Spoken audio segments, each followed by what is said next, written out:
Welcome, 𝗤𝗍𝗄𝗃𝗀𝗃. Thank you. Thank you for visiting us. You're coming from the Netherlands, from Radboud University, from Professor Heske's research group for predictive maintenance. We're glad to learn about your research expertise and knowledge about physics-informed machine learning.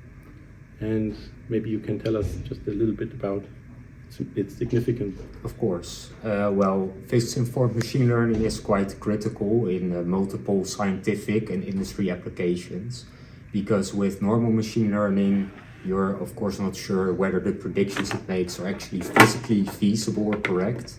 And with physics-informed machine learning, you can actually enforce this, so you actually know that the predictions are good. Thank you.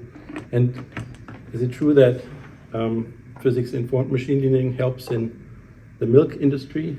Indeed, you can actually use physics-informed machine learning to optimize the maintenance process. For example, when the heat exchanger is pasteurizing or sterilizing milk, it gets fouling deposits on the walls, and with physics-informed machine learning you could actually optimize when you should clean, maintain and stop production of the milk. Thank you. Thank you.